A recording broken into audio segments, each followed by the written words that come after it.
Welcome once again to another episode of Movies in Black and White. I say another episode because Raph and I did record one episode released last week, just a little bit of an intro to ourselves, who we are. It's called Podcasts in Black and White. Go check that out if you want a little background. If you don't know who we are, give you a little insight into our insights. Today, though, we are going to be tackling our first real topic that we created this podcast to talk about, and that is going to be interracial relationships, interracial marriages as they appear in film and cinema, the history of that, context of that. But before we start, I'm your host, Jacob Holmes, and I have exclusively dated white women. I am your co-host, Raph Stitt. And believe it or not, I have also exclusively dated white women, which my mom would not be very thrilled to hear me say out loud, but she is very aware of that fact. Qualifier, I did marry my first girlfriend, so I don't have a real trend, but you know, I had to set Raph up on So that you one. you just set me up. You just set me up, man. That's okay. That's cool. That's gonna be a ticker for you for casual racism. Even though it's not like really racism, it's you did something mean to me, so we're gonna call that racism. Okay, so we are going to talk about interracial relationships in film, which is obviously a pretty big topic. But the way that we got into this topic is a little bit unorthodox compared to a straightforward approach.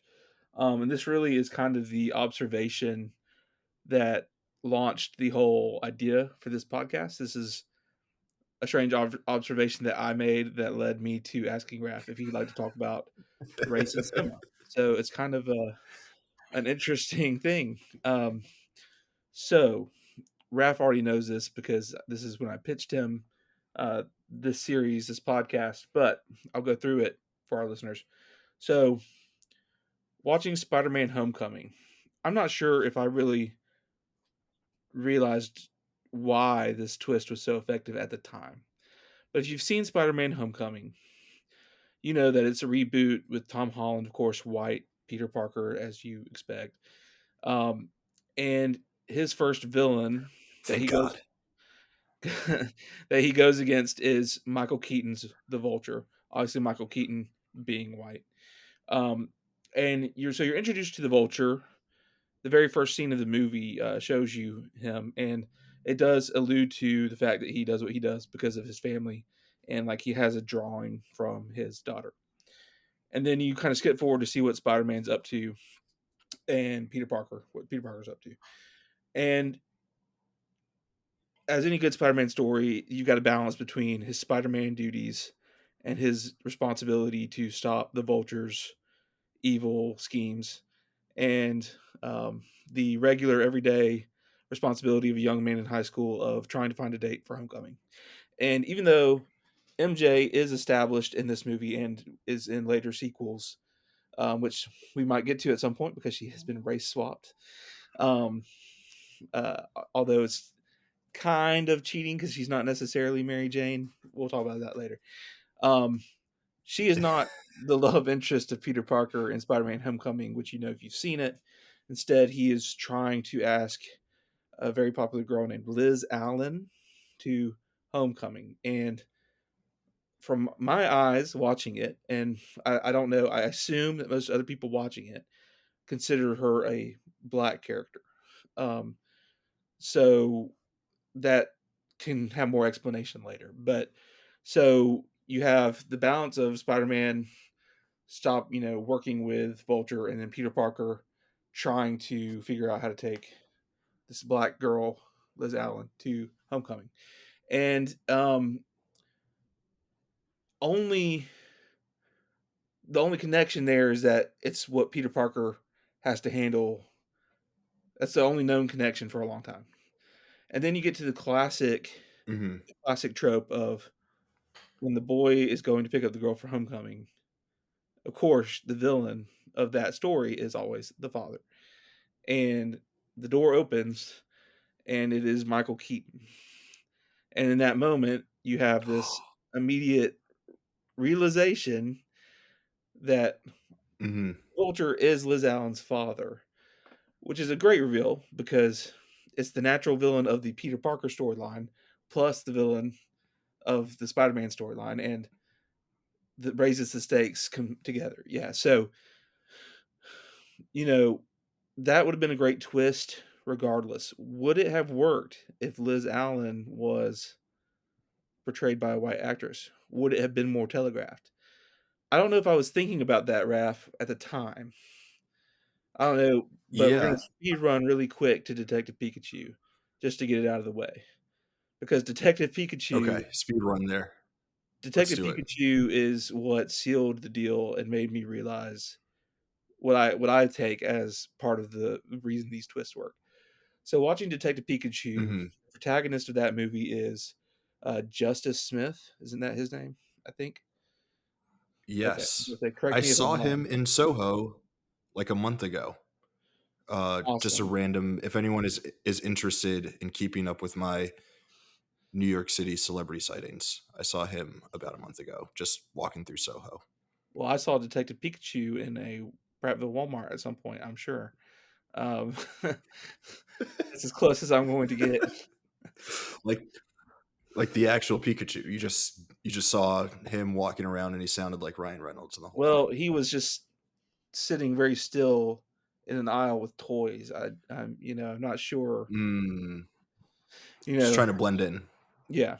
So, anyway, Detective Pikachu comes across Justice Smith's character, and they have, like, flashbacks with Justice Smith's character about his father who is no longer in the picture, and I think they say he's missing. Raph told me before we started this podcast he didn't get to go back and rewatch it. I didn't even try to rewatch it.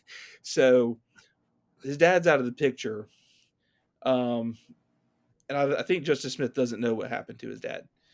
And then you have this talking Mhm, Pikachu that's voiced by Ryan Reynolds, who we all know is a white guy because even though he's not on screen, his voice is very recognizable.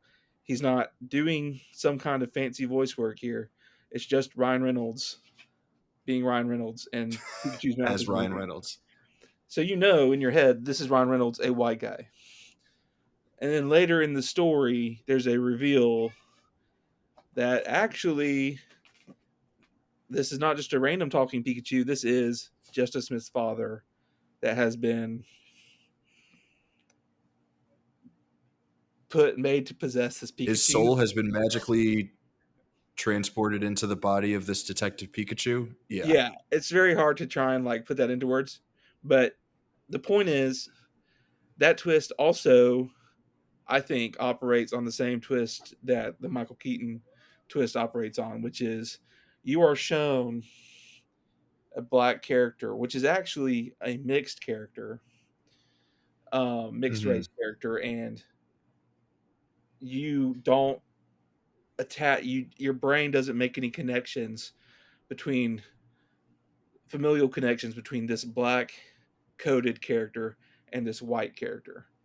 You're mhm. not you're not putting those your brain's not subconsciously linking those together. And I made that pitch to Raf. And what was your reaction hearing that um, concept? I thought it was a very astute observation that both of these movies are operating and have their twists based around this idea of like not preying on, but definitely taking advantage of like our assumptions as audience members, which I think is like a fair assumption for movies to make, to think that like audience members won't necessarily think about these these characters, whether it be Liz or the name of Justice Smith's character in Detective Pikachu, who I'm forgetting. Right, like you have these characters that are mixed race, biracial, light skin, whatever you want to call them, and but we still don't necessarily like, because of the way that black characters have been portrayed in movies leading up to this point, leading up to 2019, which is I think when Detective Pikachu came out. I think Homecoming maybe came out a few years earlier, but because it's not, we typically still see characters like that like only existing within the dynamics of like wholly black families on screen, even if they are light skinned or someone who we would consider to be like biracial or whatever in real life. Like within movie context, they're still seen as like being within a black context. So I think it's interesting that these movies take advantage of that to like deliver their twist. Whereas, like you were saying, if the Justice Smith character is just a white kid, or the Liz character in Spider Man is just a white kid, we might be quicker to make the leap, to make the connection between them and the eventual reveal of like who their father is, Yeah, which and vice I versa. think is pretty interesting, especially for two movies. Yeah. If Detective Pikachu was voiced by Will Smith or I don't know Chiwetel Ejiofor, which I probably butchered that name, but you Hmm. know, I think recognizable black voices, you might be quicker to associate. So either way, either if either which race was swapped. Um, do you see? So obviously, one of the things too is the difficulty of saying. So obviously, these characters are biracial or mixed race. Obviously, Hmm. a light skinned person of color is not so easily. They could be have a black parent and a white parent, sure, which is like the case in these movies, I think. But they could also have Hmm. very complicated lineages that aren't, um, that lead to a lighter skin tone. So, is that something where you see these characters immediately and think biracial, or do you? I mean, because I know I wasn't thinking very far in the movie. Not like I'm sitting there criticizing, thinking deeply about are they are they black? What do their Yeah. parents look like?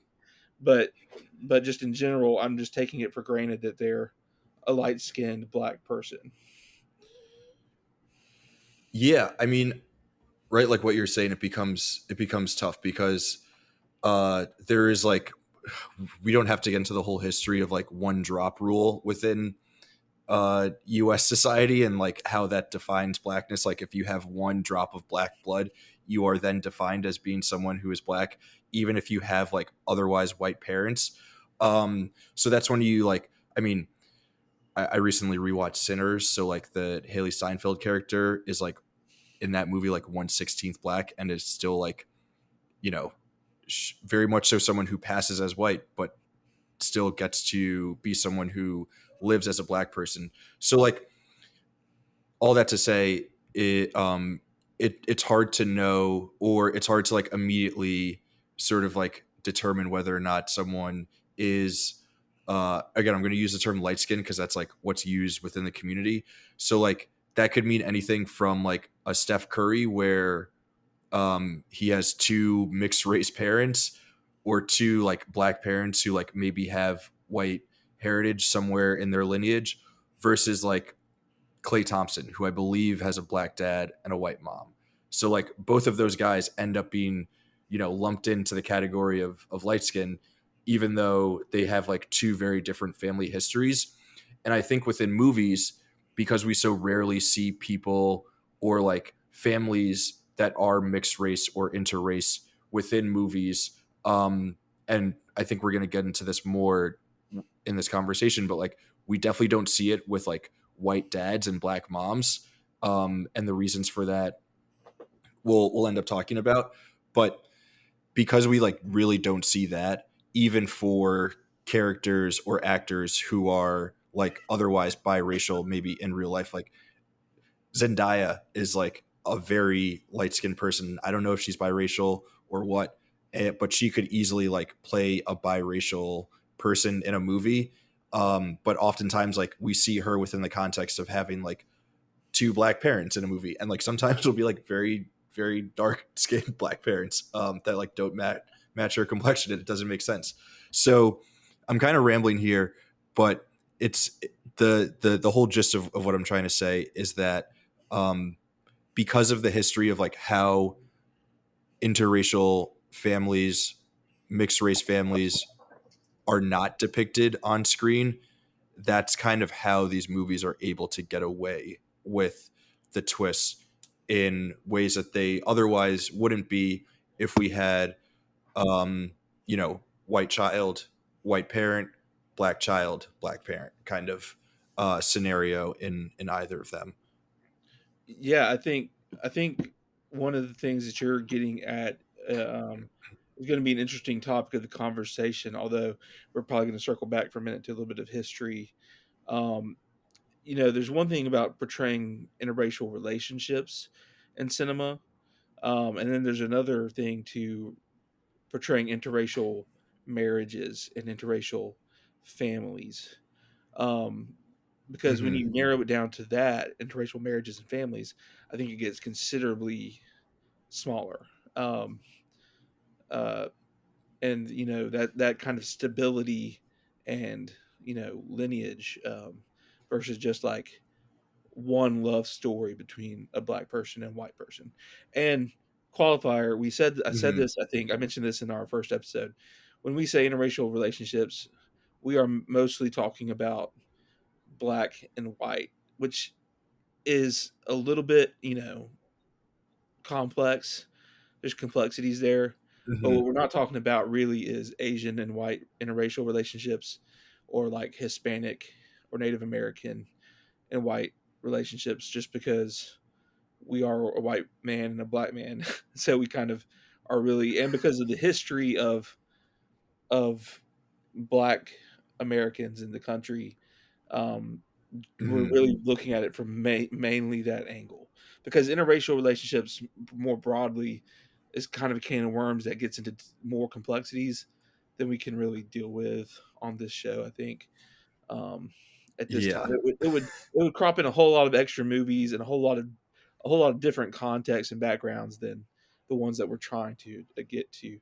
So, but just kind of looking back at the history, I know you were going to do a little research. I've done a little research. Um, did you look a little bit like we've talked about a movie that kind of kicked off really depicting interracial relationships, like the most well-known movie to do that. Did you look at all about like the history before that in terms of what the landscape In was, terms of depictions on screen, depictions yeah, on I mean, screen or society, or just in society up until whatever that movie was, 68, I think. 67. So I think obviously the big thing that everyone knows when it comes to the history of interracial marriage within the states is the Loving versus Virginia case, which was is a famous Supreme Court case that essentially like made it unconstitutional to deny interracial marriages between folks, which is wild that there were laws against people being able to just like marry someone from the opposite race, and the fact that that was something that people were able to do in states across this country until 1967 is like pretty wild. So it is really interesting that that's sort of like the watershed moment where people were able to just like express their love for whoever it is that they love in whatever ways that they wanted to. So I don't know much about the history before that. I'm sure that there were interracial marriages and relationships and things of that sort. Um, I don't want to get into it too much in this episode because I think it's probably a discussion for another day. But like, obviously, the whole idea of like slave masters raping slaves and like producing a lot of interracial children that way is something that is like has a deep history. But in terms of just like consensual um, love and marriages and things like that, the watershed moment is Loving versus Virginia, which was decided in 1967. Coincidentally, the same year that probably the most famous movie about interracial marriage was released, Guess Who's Coming to Dinner, starring Sidney Poitier, the amazing actor, R.I.P. to the GOAT, about a black man who's engaged to a white woman. Jacob, I will, what are because you gonna because what are you gonna This throw Is in Coming for to me? Dinner is so seminal in this conversation, I wanted to take a quick aside, just to illustrate because I have a story from Alabama that's come up in relation to our library debates recently, which I cover in my day job. I'm a political journalist. So the I think it was only about 10 years before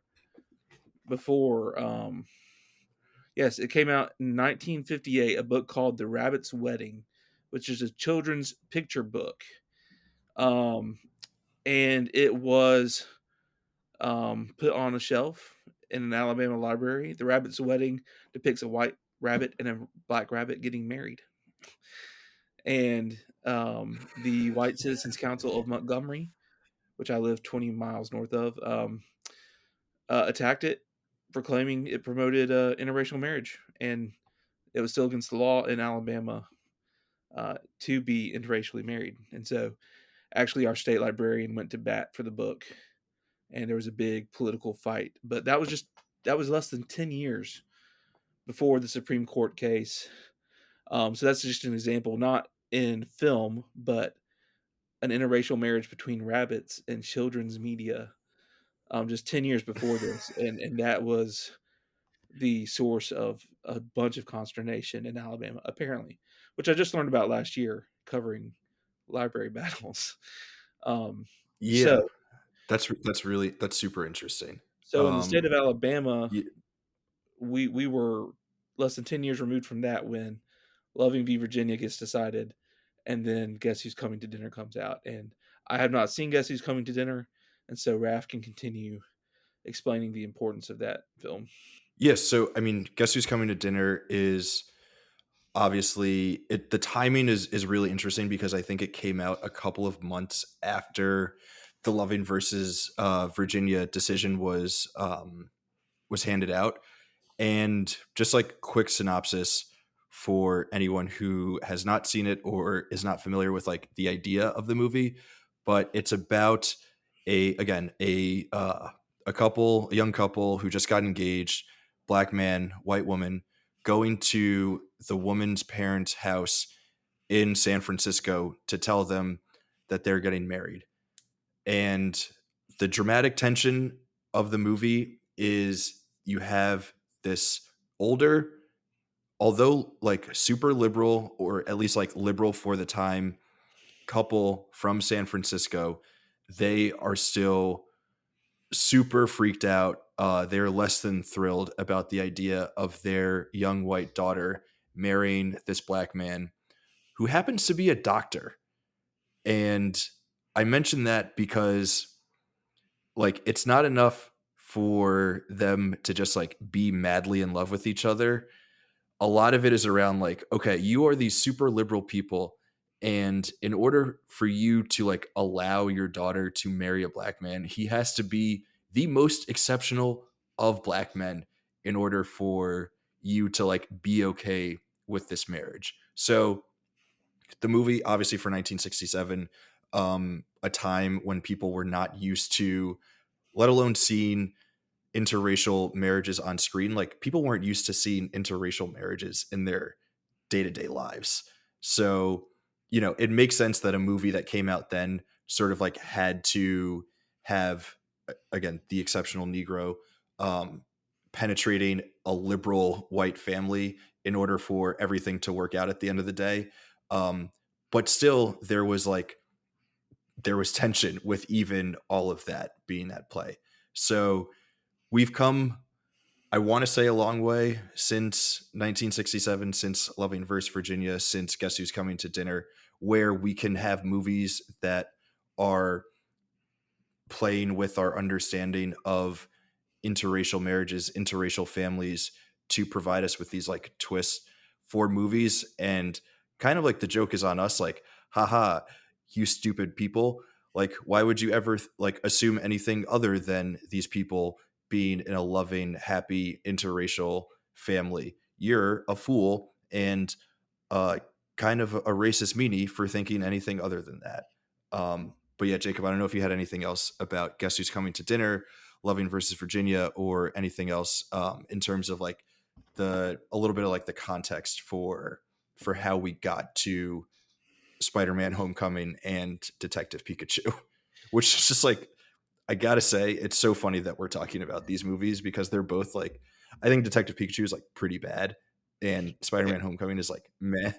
So it's just funny that we're like, you know, critically analyzing the depictions of race and interracial marriage within these Well, films in particular. But you know they are doing something that's like really interesting.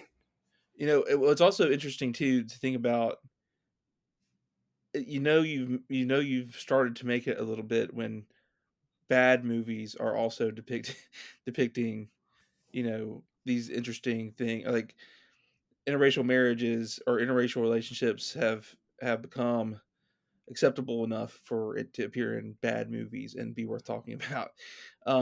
Which Homecoming is a decent movie. I like Homecoming, but it's not. I mean, obviously, it's not Mhm. like cinema to the highest degree. Yeah. Although the scene with that the twist itself is actually, I think, one of the better twists in recent years, just in the execution of it and the tension of that whole scene, especially driving in the car, is great. Um, Loving v Virginia also, just as an aside, obviously has been made into a more recent movie called Loving, so you can check that out about that case if you're interested in watching the history of that case. I haven't seen it myself, but it does have pretty good reviews. I'm sure it's a great story. I Mhm. wanted to kind of look a little bit at off screen how things have developed just a little bit um, in terms of interracial marriage. Ye Um, so in 1970, I think it said, I've moved off of that page, but I think 2% of marriages were interracial, and I think that's like all interracial, not just black and white. And then Mhm. apparently in 2019 it was at 20%. I'm not sure if that's 20% of all marriages or 20% of new marriages, but that's a Mhm. significant leap.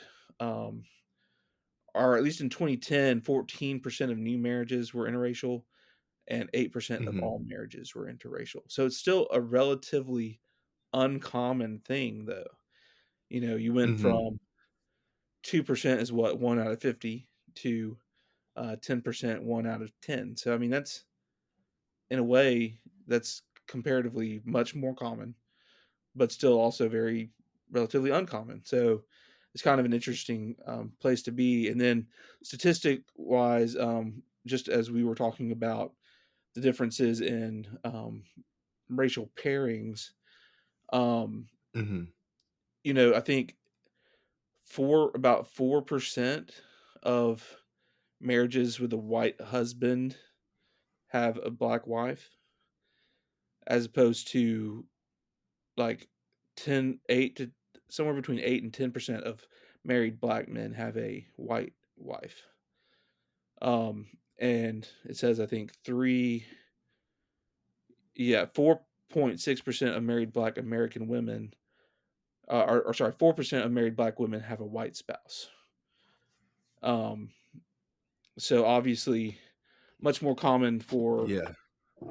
a, a, a black man to be married to a white woman than vice versa, which also plays into those twists that we Mhm. were talking about, because in both instances, those were black women married to white men.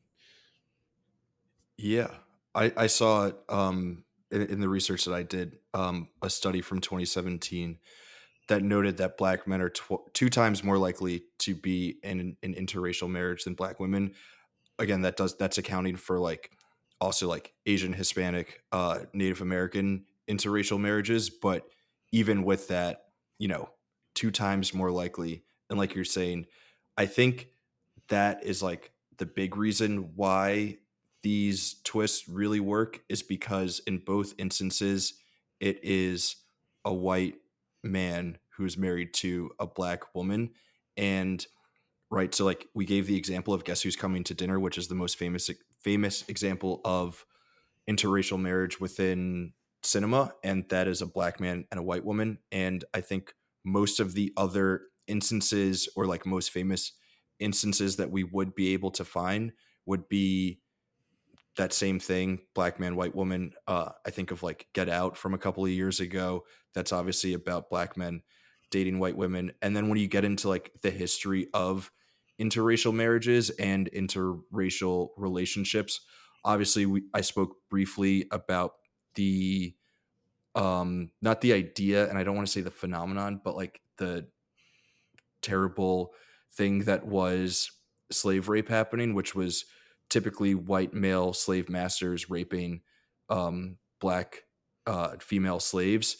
But so much of America's understanding of like interracial relationships has been this like concept of black men who like prey on and over sexualize white women in and are like predatory towards them. So you have depictions of that in things as early as Birth of a Nation.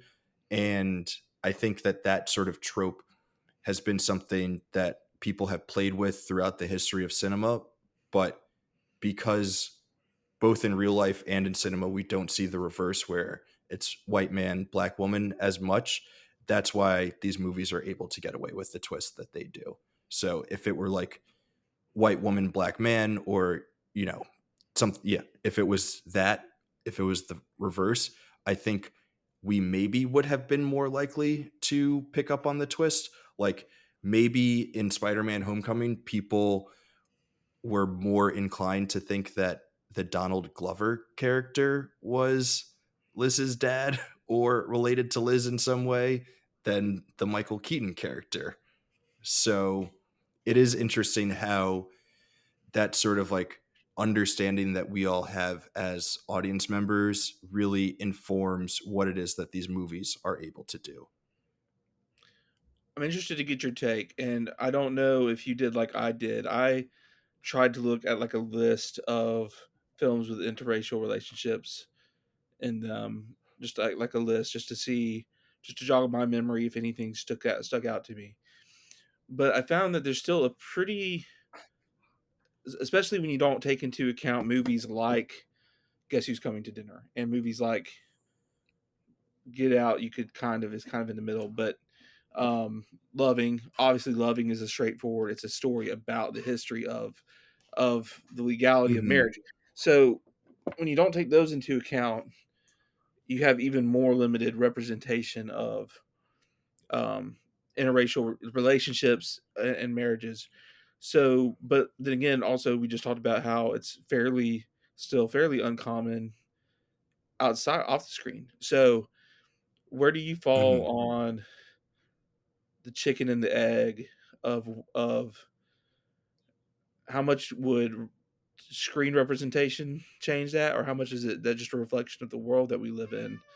Um, I have a hard time answering that question myself. Yeah, I have a hard time answering it too because I do think that representation is super important in cinema and other forms of media, especially if it does end up being something that is like overrepresented based on the numbers of real life. I think because, especially for something like this or other issues or topics around race specifically, are so or have been so historically charged in one direction that in order to like overcorrect it, part of what we need to do is to like really really really hammer home in media that it is like a normal thing and normalize it in like whatever way possible, like in all of the ways that we can, whether that be instances like these movies where I do think that like although they are presented to us as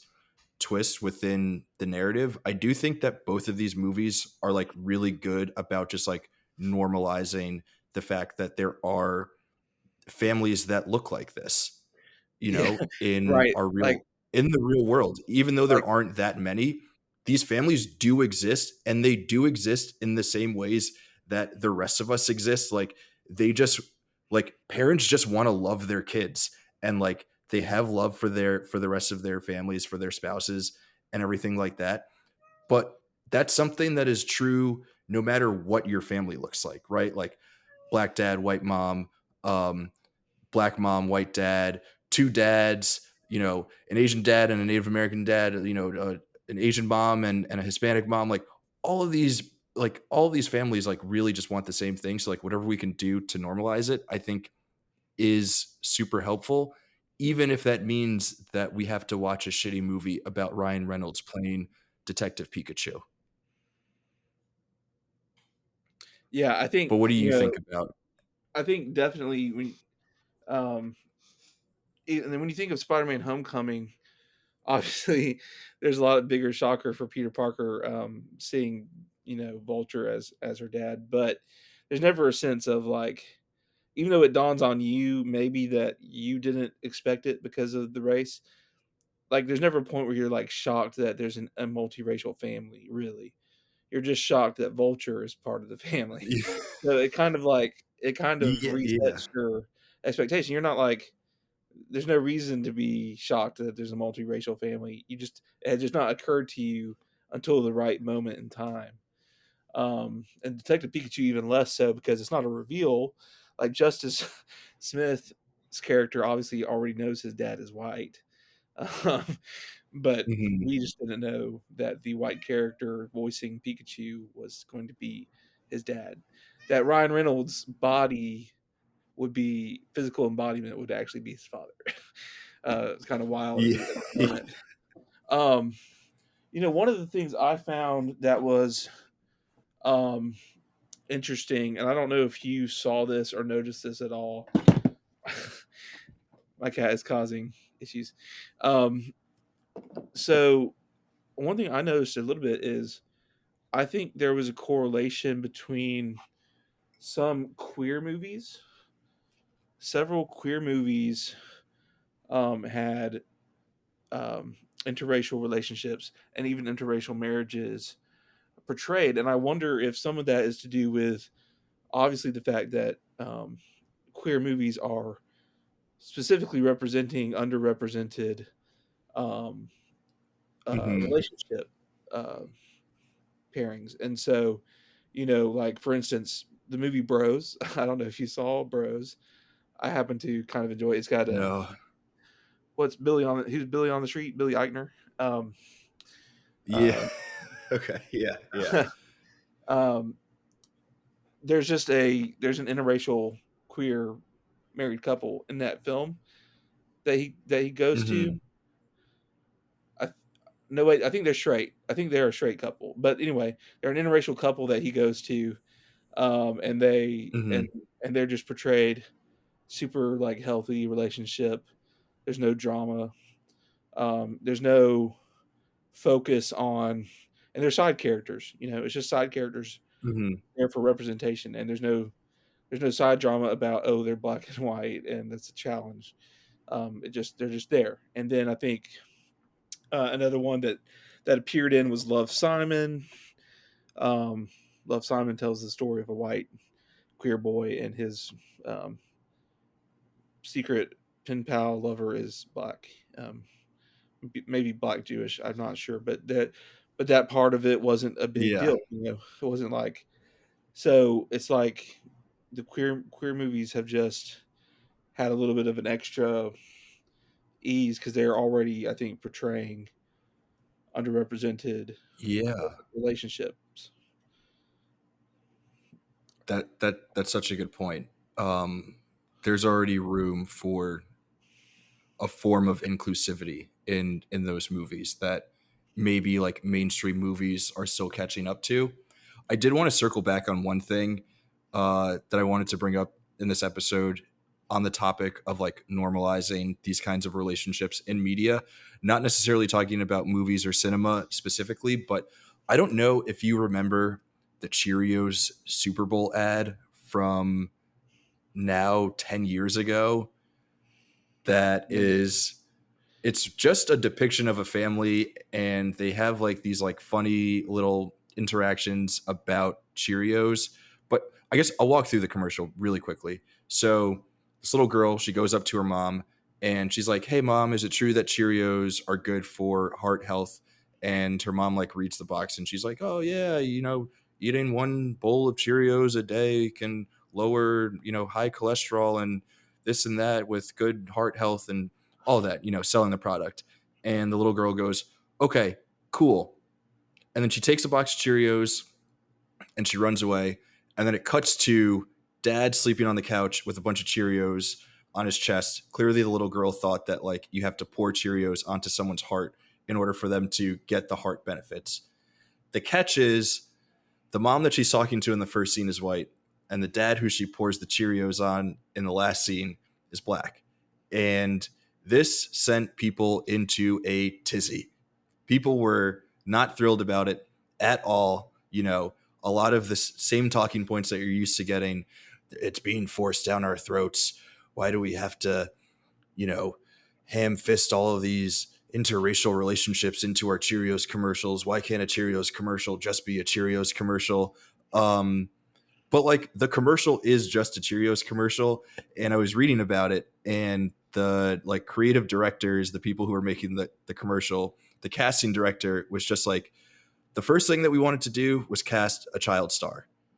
This girl was the best fit for the role. She happens to be biracial, so we cast the parents accordingly. That's that. Like there was never any sort of like there was no agenda, there was no intention behind the interracial family. They just cast who was best for the role. And you know what? It shows a really normal depiction of a really normal interracial family that exists in our very normal world. And if you have an issue with that, maybe you need to take a look in the mirror because it's just a Cheerios commercial. But all that to And say is that like it is important that we have these like normalized depictions of these relationships, whether it be Spider-Man Homecoming or a Cheerios commercial. But yeah, I don't know if you remember that commercial or if I you have any thoughts absolutely about like remember that what the commercial. reaction to that Great commercial was. commercial. Yeah, no, absolutely, and I think to that point, it demonstrates the need for intention to do that, because the fact that we have made such little progress in this much time that such a sweet, good-hearted commercial could have a segment of the population that I don't think is that large, but is obviously very loud, um, into that kind of frenzy is an issue. And going back to the chicken and egg idea, it is a hard question to answer what's what whether media is just reflecting real life or vice versa. But I think there is a relatively easier answer that I think you vouched for of media should lead the way. It's kind of to me a little bit like the electric car issue. Nobody wants to buy electric cars because the infrastructure is not in place to recharge Mhm. and people won't feel comfortable going on long trips. But the infrastructure is not in place because not enough people yet own electric cars. And it takes leadership to understand and put the infrastructure in place because you cannot go forward without the infrastructure. It's just completely impossible to get started on getting everybody cars if you don't have the infrastructure in place. And I think it's going to be very hard to make progress in the real world without the representation of not just interracial relationships in stories of about relationships, but in the backgrounds of movies, in the foregrounds of, I mean, I think we talked about in preparation for this episode, I think Mission Impossible 2, Tom Cruise has a black love interest. There are situations where, but that's not the focal point of the movie. It's part of the movie. Mhm. And it's not a focal point that they're interracial as far as I understand it. So, that can change things. And also something else we talked about as we get close to wrapping up, interracial marriages and families, in particular, are even more needed because it's one thing to show people dating across racial lines, but forming families Mhm. and solidifying beyond that is a huge deal to show that mixed race families can be okay. Because marriage is a whole step forward from just a relationship, which is a little bit easier to portray, um, versus showing a happy, healthy family. And I think there's, it's not just white folks who, by the way, are leery of interracial marriages for other reasons. There are, is on the other side of the aisle. I've seen, obviously that from you can maybe attest to this, but um, there's a sentiment that from between black folks that they should stay within race when they're marrying. Um, There's a from a great cultural line standpoint, in community. there's a great line in Get Out where Chris is talking about how I'm forgetting the housekeeper's name, but how she's like weird with him, and he's talking to his girlfriend. And I'm forgetting her character's name too, and the girlfriend's like, "Well, maybe she likes you," and he's like insinuating this thing where if you're in the know, like you know what he's talking about, but like I think for like white audiences, it totally went over their head, where he's like insinuating that she, as a black woman, does not appreciate the fact that he is dating this white woman, which is definitely something that I think is more so felt on the side of like black women towards white men, or towards black men rather, especially black men who, I don't want to I don't want to stereotype, but like athletes and things and things like that, where it's like, oh, you get a little bit of money and then now you think you're too good for the black girls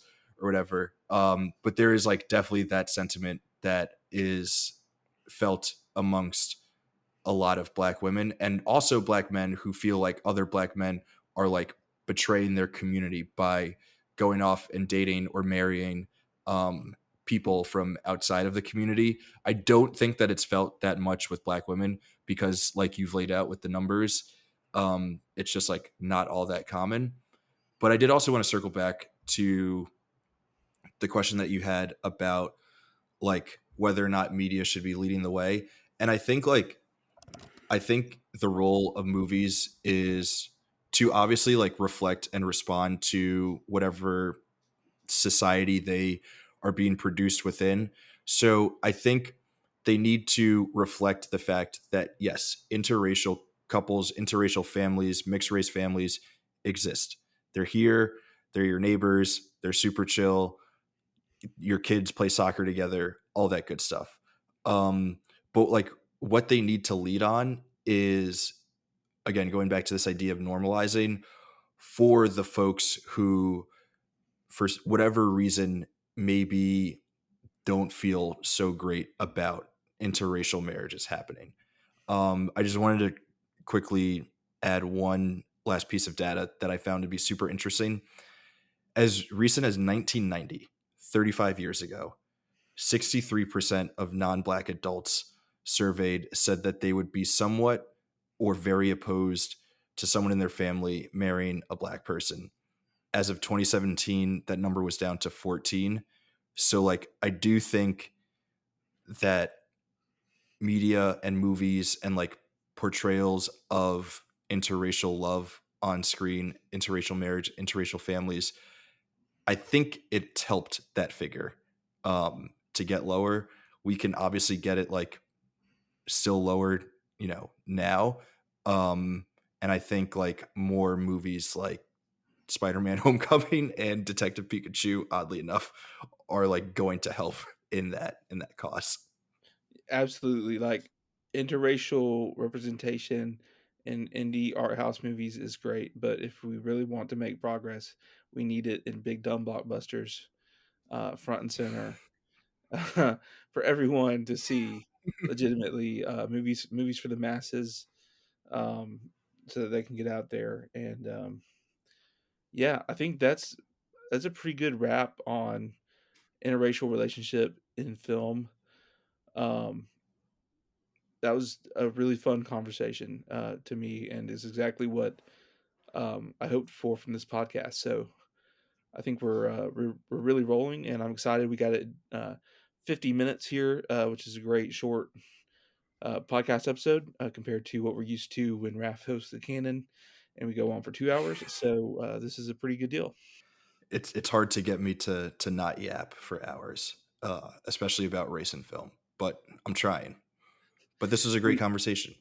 I think it was very well rounded and, stayed succinct. You know, our first video, we are so new still. We're trying to get followers up, but if you'd like to hear us ramble on, more, I'm sure we would be glad to do it. Just, as we grow, let us know, and we have plenty more that we could say, but we are trying to keep it a little bit more brief, a little bit more concise, for you guys, but there's always more where it came from. Awesome. Well, yeah, Jacob, thank you again. This has been a very insightful conversation, I think. Where can folks find us online if they want to chat more movies in black and So white? we are currently, you can find us on YouTube. Movies MBW is our channel name. I think, is that correct? As of our latest, we've been Yeah, setting everything up, so we're trying to figure out exactly where we're at. Um, let me look and make sure I get our Blue Sky name correct. I think it's movies in black and white. Just the letter N. But let that me double sounds right. check. Movies in We're gonna black have to white. Movies in at black some white. point we're gonna have to make all these socials consistent because I messed up our email address in our intro episode. It's movies black and white pod@gmail.com. I think last time I left off the pod. Um, so yeah, Blue Sky movies and letter N black and white, YouTube movies NBW, and if you want to email us, movies black and white pod@gmail. And we're on We'd love to Spotify, hear from you guys. if you said that. Yeah, so we'll continue to put this out, and then hopefully y'all will find us, and then tell your friends, share it with other people who you think are interested in this, and we'll continue to have the ball rolling, and hopefully we'll have some fun episodes lined up for you coming up real soon. Sweet. Next time.